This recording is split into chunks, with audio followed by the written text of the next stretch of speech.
नमो तस् भगवतो अरहतो सम्मा संबुद्धस्स। नमो तस् भगवतो अरहतो सम्मा संबुद्धस्स। नमो तस् भगवतो अरहतो सम्मा संबुद्धस्स। आज की इस धम्म सभा में उपस्थित हमारे भिक्षुगण, हमारे प्रेसिडेंट सर, बाकी हमारे जितने भी मेंबर्स महाबोधि सोसाइटी के एंड ऑल अदर्स जो भी लोग यहाँ पर ऐड हैं, सभी लोगों का मैं हार्दिक अभिनंदन करती हूँ। जैसा कि मुझे आज का मेरा टॉपिक है सम सैलिएंट कैरेक्टरिस्टिक्स ऑफ बुद्धिज्म, यानी कि बुद्धिज्म की कुछ खास विशेषताएं जो कि बुद्धिज्म को किस तरीके से कुछ खास बनाती हैं, कुछ अलग बनाती हैं। हालांकि अगर हम देखें तो इस वर्ल्ड में जितने भी लोगों के द्वारा स्थापित जो भी अन्य धर्म हैं, वो सब क्या है, वो सिर्फ हमारा जो लिविंग एक कहना चाहिए कि जो जीवन रहन सहन का एक तरीका है, एक सिस्टम है, उसमें हमको कैसे रहना चाहिए, उसके कुछ कायदे कानून, कुछ नियम, उनको नियमबद्ध करके इस तरीके से उनको अलग अलग नाम दे करके बनाया गया है, दे दिया गया है। तो नाम उनका कुछ भी हो, लेकिन जो स्पेशलिटी है, जो नियम है, जो कायदे हैं, वो उनमें से कुछ कुछ ऐसे हैं जिनको कि उनको एक दूसरे से अलग, उनके नाम के अकॉर्डिंग उनको डिफरेंट बना देते हैं।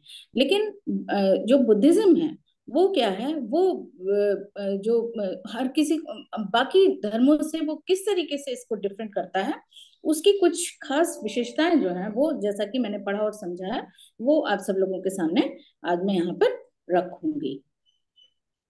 हालांकि समय समय पर इस पे पहले भी काफी चर्चा होती रही है, और आज की इस चर्चा में मैंने इस विषय को इसलिए भी लिया है क्योंकि कुछ दिन पहले मैं एक कार्यक्रम में गई हुई थी, तो वहां पर मुझे कुछ लोगों के द्वारा कुछ ऐसी बातें, विषय ऐसा छिड़ गया कि ऐसी इस तरीके से चर्चा होने लगी। तो मुझे लगा कि कुछ इसके ऊपर मैं अपना टॉपिक तैयार करती हूँ और इस सभा में के द्वारा मैं बाकी सभी लोगों तक, क्योंकि ये रिकॉर्डेड है, और सभी लोगों तक ये बात पहुंचाने की मैं अपनी कोशिश यहाँ पर कर रही हूँ। तो चूंकि विषय बहुत ही सिंपल सा भी है, और चूंकि जन, ये जो आम जन है, जो साधारण जन है, वो बुद्धिज्म को लेकर के उनके अंदर जो एक तरीके का एक कहें कि मति भ्रम, यानी कि उनके अंदर कुछ ऐसे गलत परसेप्शंस बने हुए हैं जिसकी वजह से वो लोग इसको बुद्धिज्म को गलत वे में उसको व्याख्यात करने की भी कोशिश करते हैं और करते रहते हैं। केवल न केवल जो बुद्धिस्ट लोग हैं वो भी, अदर लोगों को तो आप छोड़ दीजिए, लेकिन जो बुद्धिस्ट लोग भी हैं, जो कहते हैं अपने आप को कि आई एम बुद्धिस्ट, तो उनके अंदर भी कुछ ऐसे गलत परसेप्शंस हैं जिनको कि समय समय में उनको बताते रहना और उनका निवारण करना भी बहुत जरूरी है, जिससे कि जो एक प्योरिटी है, धम्मा की एक प्योरिटी है, वे ऑफ लाइफ, उसकी जो एक प्योरिटी है वो बरकरार बनी रहे, और लोगों के जो हमारे अनजाने में, हमारी अज्ञानतावश, इग्नोरेंस के कारण जो कुछ हमसे अकुशल हो जाता है वो ना होने पाए।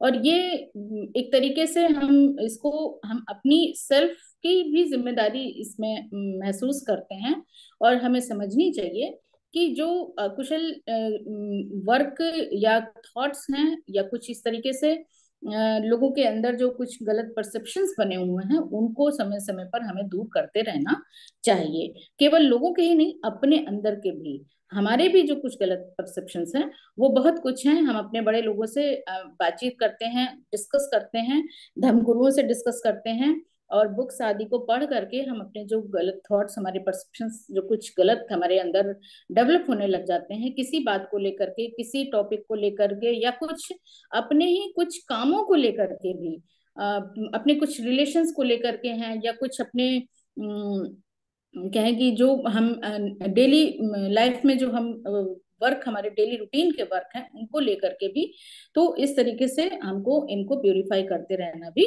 बहुत जरूरी है।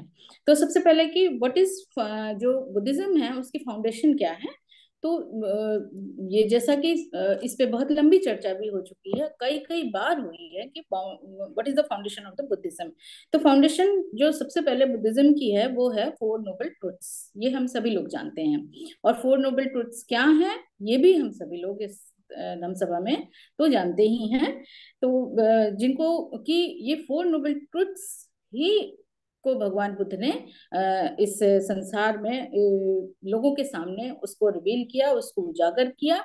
और जो उन्होंने 6 साल की कठिन तपस्या जो की थी, वो इसी यही उनको जब इसी बात का ज्ञान हुआ कि ये चार आर्य सत्य क्या हैं, तो वही उनको बुद्धत्व की प्राप्ति हुई थी। और ये जो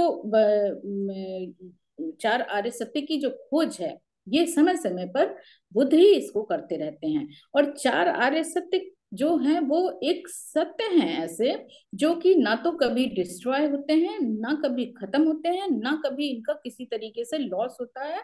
तो ये मतलब ये जो प्रकृति है, इस प्रकृति में ये सत्य बरकरार रहते हैं, बने रहते हैं।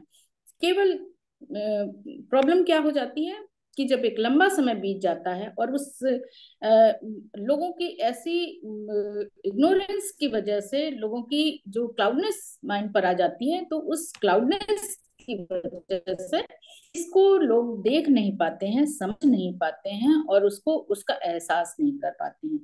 तब ऐसे में क्या होता है, इसी को फिर डार्क एज कहा जाता है। और इसी डार्क एज को खत्म करने के लिए इसी को लोगों को इस जो उनके अकुशल कर्म होने लग जाते हैं इस इग्नोरेंस की वजह से, तो उसी से लोगों को निकालने के लिए फिर भगवान बुद्ध आते हैं, बुद्ध आते हैं। बुद्ध का जन्म होता है एक तरीके से, या कहें कि फिर कोई पर्सन ऐसा होगा जो कि इनको खोजेगा, या खोजने के सेंस का मतलब है कि उनको एक तरीके से ज्ञान प्राप्त करके उसको हम सब पूरे संसार को, दुनिया को के सामने लाते हैं और उसको बताते हैं। तो ये जो चार आर्य सत्य हैं, यही बुद्धिज्म की फाउंडेशन है, यही इसकी नींव है। तो इस संसार में अगर हम देखें तो जितने भी वैज्ञानिक या खोजकर्ता जो लोग होते हैं, वो किसी सामान, किसी भी चीज को, वो चाहे फिजिक्स में हो, चाहे केमिस्ट्री में हो, बॉटनी में हो, जूलॉजी में, किसी भी फील्ड में हो, वो जब किसी भी चीज को की खोज करते हैं, तो खोज क्या कहीं से तो लाते तो है नहीं। वो जितनी भी चीजें हैं, जो कुछ भी खोज होती है, वो सब इस प्रकृति में मौजूद होती है। बस केवल क्या है कि उसको वो रिवील करके, मीन्स उस जो छुपी हुई चीज है, उस छुपी हुई चीज को उजागर करके बाहर ला करके लोगों के बीच में उसको रखते हैं। यही एक खोज होती है, यही बुद्ध करते हैं। बुद्ध का जो तप है, उनका खोज है, वो यही है कि उस जो फाउंडेशन ऑफ बुद्धिज्म है, जो फोर नोबल ट्रुथ्स हैं, चार आर्य सत्य हैं, उनको हमारे सामने वो लाते हैं।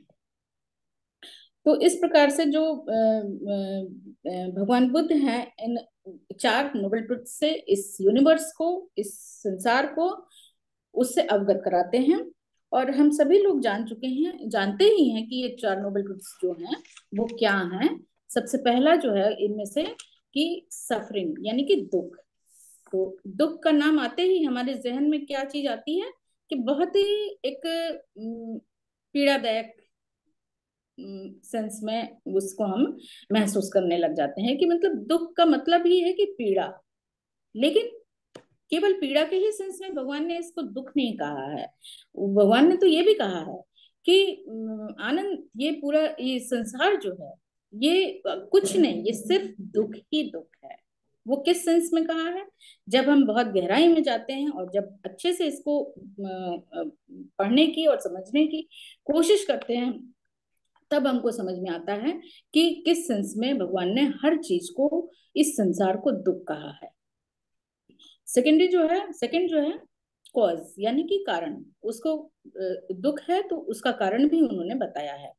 फिर तीसरा है क्रेविंग, यानी कि सॉरी, तीसरा जो है इसका निवारण। और चौथा जो उन्होंने बताया है कि मार्ग, यानी कि निवारण का मार्ग क्या है, किस मार्ग पर चल के हम इसको, अभी इसी सेंस में ये जो चौथा पॉइंट है,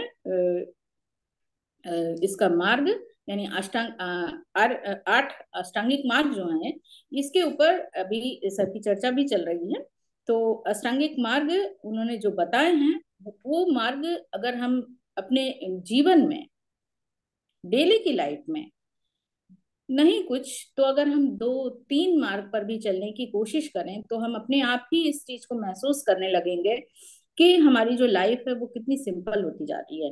फिर हमारे अंदर से जो ये डर है, ये भय है, ये लोभ है, ये लालच है, जो कि मेनली जो हमारे ये जो जिसको जिस चीज को भगवान ने दुख कहा है, वो हम महसूस करेंगे कि इस दुख से हम अपने आप को छुटकारा पाने लग जाएंगे। इससे हम थोड़ा सा अपने आप को दूर होता पाएंगे। तो सबसे पहले के जो 3 पॉइंट्स हैं, जिनमें कि दुख और कारण और उसका जो निवारण, ये 3 जो हैं, ये फिलोसफी ऑफ बुद्धिज्म को रिप्रेजेंट करता है। वहीं पर जो चौथा पॉइंट है कि जो अष्टांगिक मार्ग या मार्ग जो है, इस ये एथिक्स ऑफ बुद्धिज्म को रिप्रेजेंट करता है। इन्हीं चारों विषयों पर जो पूरा धम्म है, वो पूरा त्रिपिटक इन्हीं पर समाहित हुआ है। इन्हीं चारों विषयों पर जो भगवान ने पूरी 45 ईयर्स की जो अपनी व्याख्या की है, वो इन्हीं चारों विषयों पर करते, व्याख्या करते करते करते करते इतना लंबा समय उनका बीता, 45 साल का समय बीत गया, और इतना विशाल त्रिपिटक तैयार हो गया है कि जिसको अगर हम पूरा समझने की कोशिश करेंगे, तो मेरे जैसे लोगों के लिए तो शायद एक जन्म बहुत ही कम पड़ेगा। लेकिन हैं बोधिसत्व लोग हैं, इतने जिनके पिछले इतने पुण्य कर्मा हैं, जिन्होंने अपने संचित करके रखे हुए हैं, तो उनके लिए इसको समझना बहुत ही इजी है। अगर हम कोशिश करें, प्रयास करें, तो हम भी, मेरे जैसे कुछ साधारण मनुष्य भी, साधारण लोग भी इसको अच्छे से समझ सकते हैं। तो इसको इतना विशाल है कि इसको समझने के लिए बहुत लंबे समय की जरूरत भी लगेगी। और अगर एक छोटे से वर्ड में या कहें कि बहुत शॉर्ट में इसको कहें, तो जो हमारी आंखों पर जो पर्दा, हमारे माइंड पे जो क्लाउडनेस है, बस केवल उसको हटाने भर की देर है। अगर वो हट गई तो पूरा धर्म आपको एक वर्ड में समझ में आ जाएगा। बुद्धिज्म का मुख्य आधार सफरिंग है। जो सबसे पहला पॉइंट भगवान ने लिया है, दुख यानी कि सफरिंग, वही बुद्धिज्म का मुख्य आधार है। और इसी दुख को आधार बना करके फिर भगवान ने उसका जो दुख ही सबसे मुख्य आधार है, यानी कि दुख है तो उसके लिए क्या कारण है, फिर कारण पे आए। उसके बाद फिर जब दुख है, दुख का कारण है, उसके बाद फिर वो उसके निवारण पर आए कि इसको, जो चीज उत्पन्न हुई है वो नाश भी हो सकती है, तो फिर उसके उस पे आए वो। उसके बाद फिर जब निवारण है, तो इस निवारण के लिए कोई रास्ता भी होगा, फिर वो उस पर आए। तो इस तरीके से अगर हम देखें, तो जो सबसे मेन पॉइंट है वो दुख ही है।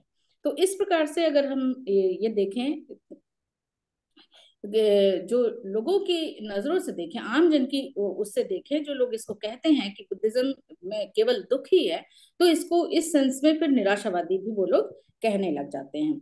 तो बुद्धिज्म को जो लोग निराशावादी कहते हैं, या कहते हैं कि अगर इससे थोड़ा सा इस सेंस में भी लोग इससे दूर भागने की कोशिश करते हैं कि यहाँ पर तो कोई प्लेजर ही नहीं है, किसी तरीका आनंद नहीं है, कोई सुख वाली बात यहाँ पर नहीं है, कुछ आनंद की बात नहीं है, यहाँ पर केवल दुख की चर्चा होती है। तो निराशावाद भी लोगों के अंदर इस चीज को वो, हालांकि वो किस वजह से इसको ऐसा कहते हैं, क्योंकि वो क्लाउडेड है, उनको इस रियलिटी नहीं मालूम है, फैक्ट नहीं मालूम है, तो इस वजह से लोग इस तरीके की बात भी कहने लग जाते हैं। तो इसको फिर कहते हैं कि ये निराशावादी धर्म है या धम्म है। तो सफरिंग जो कि सबसे पहला आर्य सत्य है, तो भगवान ने कहा है कि दुख अर्थात उस दुख जो कि मेन कॉज है, उसी के लिए उन्होंने कारण, निवारण और मार्ग बताए हैं। और पूरा विश्व जो ये संसार है, इसका हर प्राणी दुख से ही ग्रसित है। तो फिर भगवान ने दुख तो बताया ही है, साथ ही इसको खत्म कैसे करें इसका मार्ग भी बताया, इसका रास्ता बताया। तो अगर जब उन्होंने दुख का रास्ता बता दिया है, उसको निवारण करने का मार्ग दे दिया है, तो फिर हम ये कैसे कह सकते हैं कि ये निराशावादी है। उन्होंने तो आशा दी है ना, उन्होंने मार्ग बताया, रास्ता बताया। तो हम कैसे कह सकते हैं कि ये निराशावादी है इस सेंस में? तो अगर हम बुद्धिज्म की भाषा में बात करें तो बुद्धिज्म इज जो ना तो निराशावादी है ना ही आशावादी है, ये सत्यवादी है, यानी कि रियलिस्टिक है। सत्य पे आधारित होने की वजह से ये रियलिस्टिक है, सत्य को बताता है। तो इस सेंस में अगर हमारे जो लोगों की बात करेंगे उस सेंस में, दुख के सेंस में, तो ये दुख को बताता है, उसको रिवील करता है और उसके लिए फिर उसको दूर करने का रास्ता बताता है। तो ये सत्य पे आधारित है, रियलिस्टिक है। बुद्ध इस दुख की सार्वभौमिकता को मानते हुए इस संसार को, यानी इस यूनिवर्स को, के जो सिकनेस है, जो मेन सिकनेस है, उसको ठीक होने का, उसको ट्रीटमेंट का, उसकी रेमेडी बताते हैं, उसका इलाज बताते हैं। तो इसी सेंस में भगवान को फिर भेषज गुरु भी कहा गया है। बुद्ध के अनुसार इस संसार में सबसे सुखदायक कुछ है तो वह है निब्बान। तो ये जो निब्बान की स्टेज होती है, यानी कि वो ऐसी अवस्था है जहां पर हम इन चीजों को समझने लग जाएं, यानी कि जो जहां पर हमारी ये जो सफरिंग है, इस सफरिंग के जो लैंप्स हैं वो सारे बुझ जाते हैं, तो वो स्टेज भगवान ने कही है कि वो सबसे सुखमय स्टेज है। और बहुत से लोग इस निब्बान को जो उनकी भाषा में वो निर्वाण, जो परिनिर्वाण इस सेंस में उसको ले लेते हैं। तो इस सेंस में भी उनके लिए हम ये समझ सकते हैं कि उनके मन में जो व्यथा होगी वो इस सेंस में होगी कि जो लास्ट स्टेज है वो, यानी कि इस दुनिया से चले जाना, इस संसार से चले जाना, विदा ले लेना, इसी को भगवान ने कहा है कि ये स्टेज सबसे सुखदायी स्टेज है। ऐसा नहीं है, जबकि निब्बान तो हम जीते जी पा सकते हैं। निब्बान का अर्थ ही यही है कि वास्तविकता को समझ लेना, वास्तविकता से रूबरू हो जाना, उसको समझ करके अपने भीतर महसूस करना और सत्य को जान लेना। तो ये स्टेज कहाँ से, वो तो हम इसी दुनिया में बने हैं ना, यही समझ रहे हैं ना, यहीं पर इस चीज को समझ करके हम बाकी जो क्या गलत है क्या सही है उसकी उसको जानते हुए, जो गलत है, जो गलत है, यानी कि जो जिस गलती की वजह से दुख उत्पन्न हो रहा है उससे हम दूर हो जा रहे हैं, उसको नहीं कर रहे हैं, उसको त्याग रहे हैं। तो ये जब स्टेज, ये समझ हमारे अंदर आ रही है, तो यही स्टेज तो हमारी निब्बानिक अवस्था की ओर हमारे कदम है। तो ये तो वास्तव में अगर देखेंगे तो जब आप इन अकुशल कर्मों से दूर होने लग जाएंगे और कुशल कर्मों को करने लग जाएंगे तो सुख ही सुख तो रहेगा, फिर आनंद ही आनंद तो रहेगा। आनंद किस सेंस में? ये नहीं कि आप लग्जरियस चीजों की जो आपके पास एसेसरीज हैं उन चीजों से आप पालें, बाकी चीजें जो तो ये तो तृष्णा हो गई। इस इस सेंस में नहीं, बल्कि इस सेंस में कि जो हमारे पास है, जो वास्तव रूप में जिसकी हमें जरूरत है, एक सांसारिक जीवन जीने के लिए, वो करके उसमें हम तृप्ति महसूस करते हुए अपनी तृष्णा पर कंट्रोल करके उसी में हम संतुष्टि महसूस करें, तो यही हमारे सुख का तो हम वास्तव रूप में सुख है। तो इसी सुख में फिर हैप्पीनेस भगवान ने कही है। तो भगवान बुद्ध अपने उपासकों से ये कभी भी अपेक्षा नहीं करते थे कि हर समय, एवरी टाइम, 24 आवर्स जो है, या कहें कि अपनी पूरे जीवन भर, जो ये मानवीय जीवन है उसको पूरे समय हम यही सोचते रहें और इसी चिंता में अपने जीवन को हम डाले रहें कि चारों तरफ दुख ही दुख है।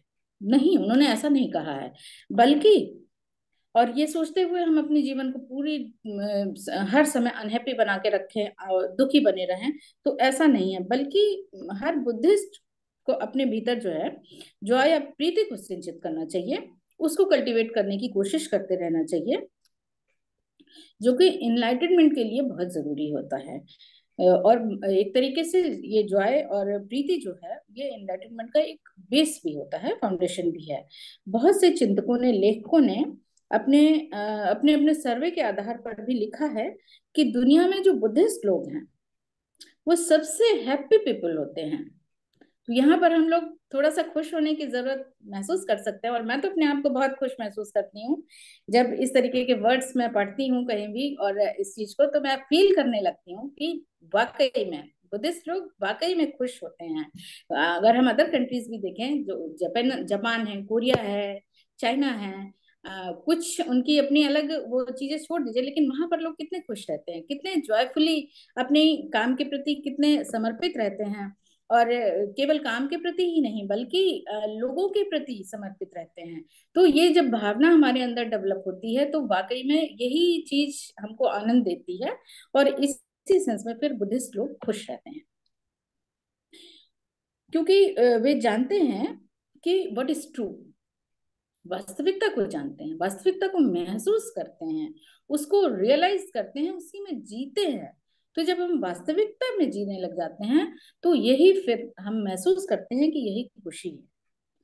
और जब आप खुद ही सोचिए कि आप इल्यूजन में जी रहे हैं, जो चीज वास्तव में नहीं है, इस वर्ल्ड में नहीं है, उसको लेकर के आप भयग्रस्त हैं, तो दुखी तो रहेंगे ही, हमेशा भय आपके पीछे पड़ा रहेगा। अगर हम यहाँ पर एक छोटा सा भी एग्जाम्पल ले लें कि आप कहीं भी रह रहे हैं, मान लीजिए आप अकेले रह रहे हैं कहीं, मैं जो कुछ भी एग्जाम्पल दूंगी अपने ऊपर को ही लेकर के, मैं जो महसूस किया मैंने अपने ऊपर उसी को लेकर मैं एग्जाम्पल दूंगी।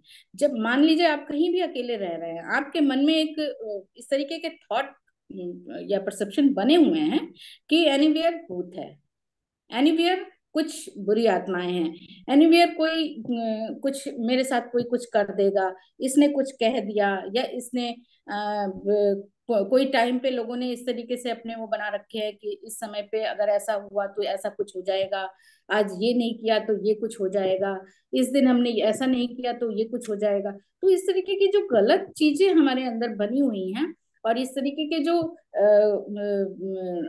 डर है कि भय बने हुए हैं, तो जब इसके भय के साए में आप जीने लग जाएंगे तो दुखी तो हमेशा बने ही रहेंगे। दुखी दुख तो रहेगा आपके जीवन में। और जब इन चीजों से हम मुक्त हो जाएंगे कि कोई आत्मा नहीं है, कोई परमात्मा नहीं है, कोई भूत नहीं है, किसी तरीके की कोई लोग हमारे साथ जो कुछ क्या कहें कि जैसे अंधविश्वास टाइप की कुछ बातें जो लोग करते हैं, वो सब चीजें सिर्फ मिथ्या बातें हैं। तो जब हम इस वास्तविकता को जान लेंगे तो वास्तव में आप फील करेंगे कि आप भयमुक्त हो जाएंगे, और भयमुक्त हो जाएंगे मीन्स आप हैप्पी हो जाएंगे। आप लोगों को भी भय शंका की दृष्टि से नहीं देखेंगे, तो आपका जो लोगों के साथ रिलेशन है वो मैत्रीपूर्ण हो जाएगा। तब आप लोगों को इस शंका की दृष्टि से नहीं देखेंगे कि इसने मेरे को ऐसा क्या कर दिया मेरे साथ, या उसने, तो शक खत्म हो जाएगा। तो जहां पर ये चीजें खत्म हो जाएंगी तब हमारी मैत्री भावना भी बढ़ेगी, और हम फील करेंगे कि हर कोई जो अगर मैंने उसको कोई गलत बात नहीं कही, अगर मैंने उसके प्रति अपनी भावना गलत नहीं रखी है, तो उस अगले वाले की भावना भी मेरे प्रति गलत नहीं होगी। ये चीज हम जब महसूस करने लग जाएंगे तो हम फील करेंगे कि आई एम हैप्पी, हम जॉय में जीने लग जाएंगे फिर ऐसी स्थिति में। तो और इस चीज को मैं खुद भी महसूस करती हूँ, खुद महसूस करती हूँ, तभी मैं इस चीज को मैं आप लोगों के साथ में शेयर कर रही हूँ। तो यही चीज भगवान ने कही है कि जब वास्तविकता को हम जान जाते हैं, वास्तविकता में जीने लग जाते हैं, तो यही फिर हमारे जीवन का हैप्पी पीपल फिर वहीं पे। इसीलिए जो सर्वे है वो ये कहता है कि बुद्धिस्ट लोग जो हैं वो वर्ल्ड में सबसे हैप्पी पीपल होते हैं, क्योंकि वो वास्तविकता के साथ जीते हैं। अब यहीं पर जो कुछ लोग हैं, जब हम कुछ गलत कर रहे हैं तो हम फील करेंगे कि जब हमको रियलाइज हुआ कि हमने गलत कर दिया है तो हमारे अंदर रिग्रेट होगा, पश्चाताप होगा। और जब उसकी वजह से फिर क्या होता है कि जो पश्चाताप करने वाला इंसान होता है वो दीनहीन, उसके अंदर एक ऐसा भाव उत्पन्न हो जाता है कि मैंने पाप किया है, या इस तरीके की भावना डेवलप हो जाती है। तो उसका मन जो है वो व्यथित होने लग जाता है। वो फिर उसने जो गलती की होती है, फिर उस गलती को भी छुपाने के लिए, फिर वो उसी गलती को छुपाने के चक्कर में फिर कोई दूसरी गलती कर बैठता है, फिर उस गलती अगली गलती को छुपाने के चक्कर में फिर कोई दूसरी गलती कर देता है। तो इस तरीके से हम ये एक चेन बनती चली जाती है अकुशल कर्मों की, और इन्हीं अकुशल कर्मों की वजह से फिर उसके मन में इस तरीके के भाव उत्पन्न हो जाते हैं कि वो अपने आप को बहुत ही डिप्रेस सा महसूस करने लग जाता है, उसके जो मन है व्यथित होने लग जाता है, रहने लगता है। तो जब व्यथित मन फिर शांत नहीं हो पाएगा और ना ही उसे किसी भी चीज में आनंद मिलेगा, ना खुशी मिलेगी।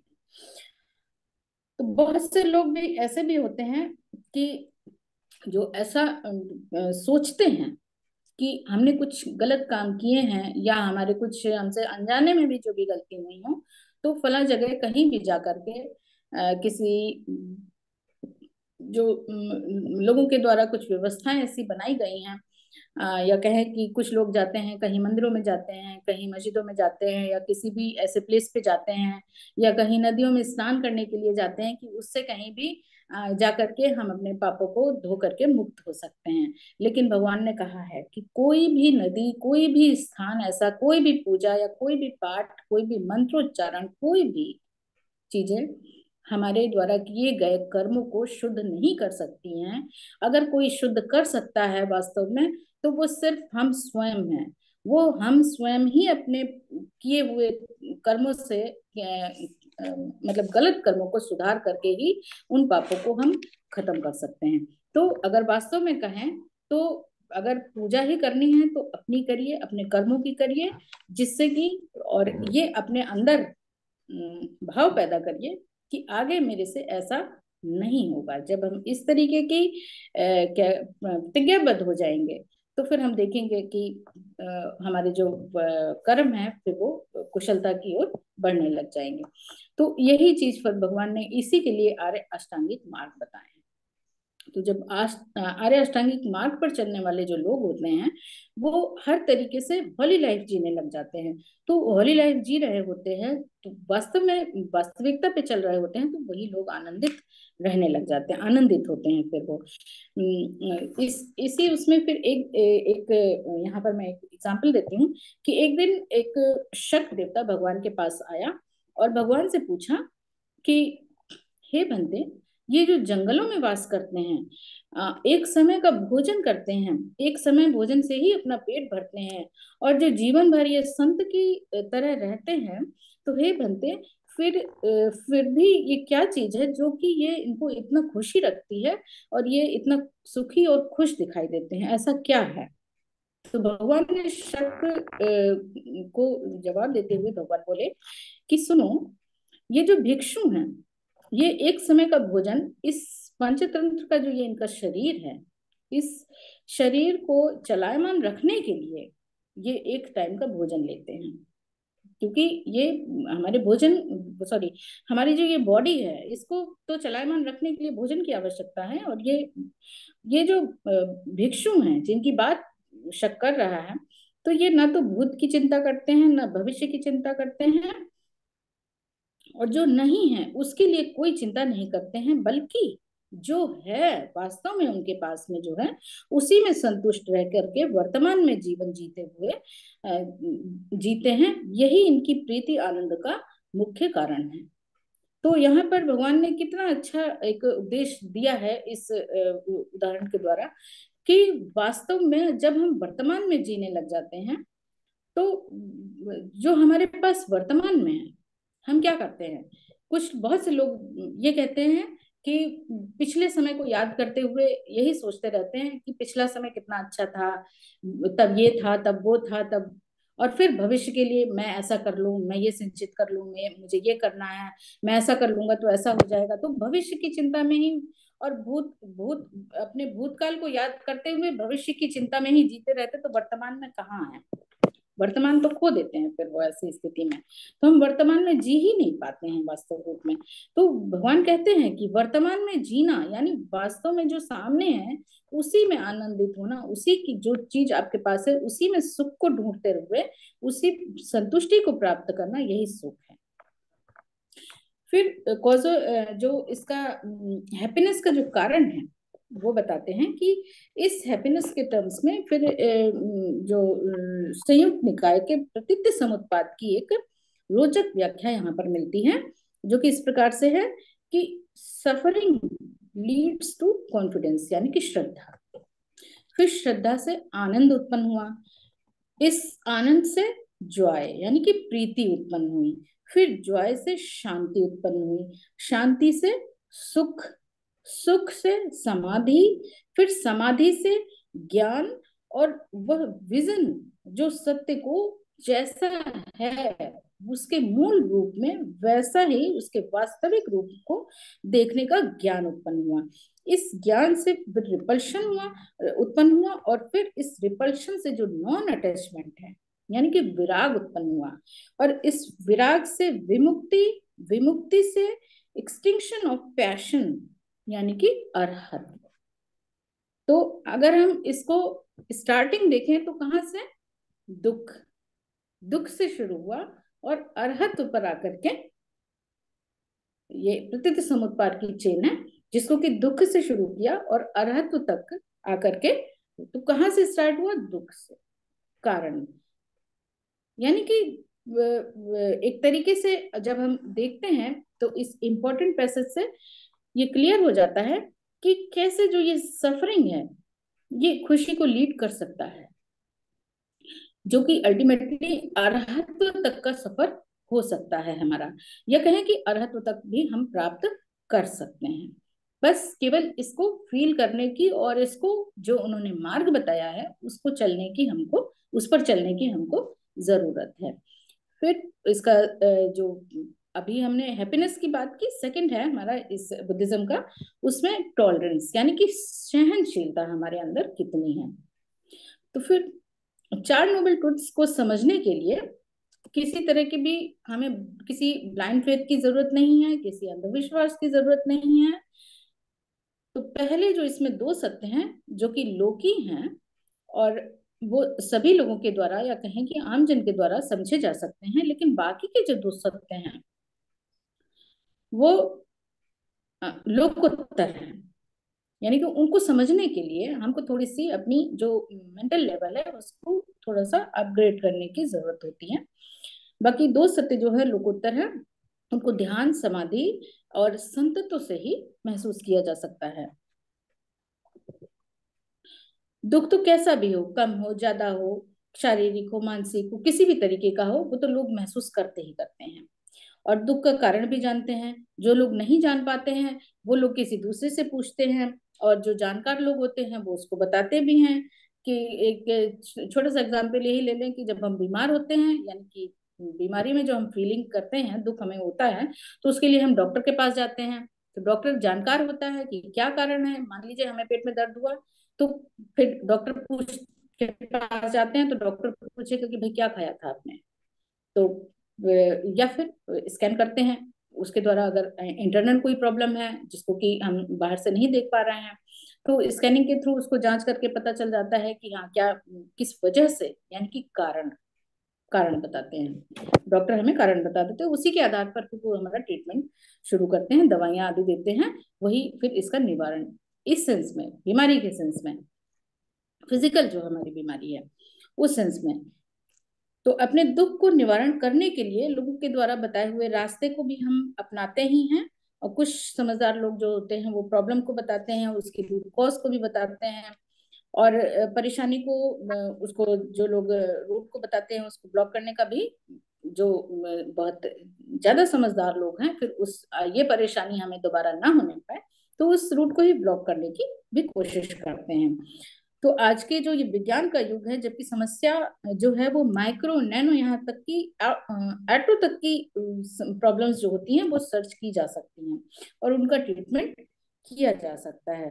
तो उस आज से 2500-2600 साल पहले भगवान बुद्ध ने कहा कि किस तरीके से ये जो निराशाजनक या जिसकी आस्तिक लोग जो हैं वो उसकी गलत व्याख्या करते हैं, उसको उन्होंने किस तरीके से लोगों के सामने रिवील किया और उसको बताया कि किस तरीके से हम इससे मुक्त हो सकते हैं, आज से 2500-2600 साल पहले।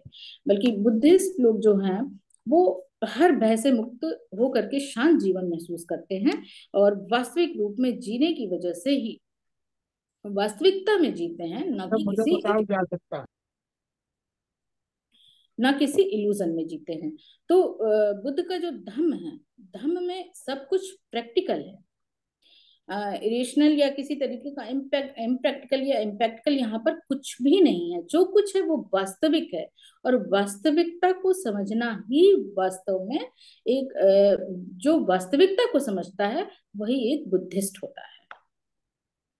बुद्ध ने कहीं भी ये नहीं बताया है कि ये अगर आप ऐसा करोगे तो आपका ऐसा हो जाएगा, मतलब किसी तरीके का अंधविश्वास उन्होंने लोगों को नहीं बताया, बल्कि जो अंधविश्वास में जी रहे हैं उसी की अज्ञानता के पर्दे उन्होंने उठाए हैं, उन्हीं की क्लाउडनेस को उन्होंने अंधविश्वास से जो क्लाउडनेस है उसी को उन्होंने लोगों के माइंड से दूर किया है। तो जो बुद्धिज्म है मात्र एक पंथ या उपदेश या किसी को प्यूरिफाई करने का कोई साधन नहीं है, बल्कि करने का कोई मंत्र भी ऐसा नहीं है इसमें। बस केवल एक रास्ता है, एक मार्ग है जो कि आम जन या कोई भी इसको इस पर चल करके इसको प्राप्त कर सकता है, इसको जी सकता है। जैसे कि अगर हम जब तक कि किसी स्पेशल अगर टाइप का कोई किसी विशेष नस्ल का कोई आम है, मान लीजिए कोई फल है जिसको जब तक आप खाएंगे नहीं तब तक उसके विशेष स्वाद को आप महसूस नहीं कर सकते हैं। उसी तरीके से ये बुद्धिज्म भी है कि जब तक आप इसमें जिएंगे नहीं तब तक आप इसकी वास्तविकता को या संसार की वास्तविकता को आप नहीं फील कर पाएंगे, और वास्तविकता को आप नहीं जान पाएंगे। और जब आप वास्तविकता को जान लेंगे, यानी वास्तव रूप में आप वास्तविक रूप से जीवन जीने लग जाएंगे, वास्तविकता को महसूस करते हुए हर चीज की सच्चाई को जानने की कोशिश करते हुए उसको महसूस करने लग जाएंगे, तो वास्तव में आप किसी भी धर्म के, किसी भी पंथ के, किसी भी कंट्री के, कहीं के भी आप रहने वाले हो, कोई भी हो, तो आप एक बुद्धिस्ट ही कहलाएंगे। अभी इसी कड़ी को मैं आगे भी जारी रखूंगी। आज की अपनी वाणी को मैं यहीं पर विराम देती हूँ। सभी लोगों ने मुझे ध्यान से सुना।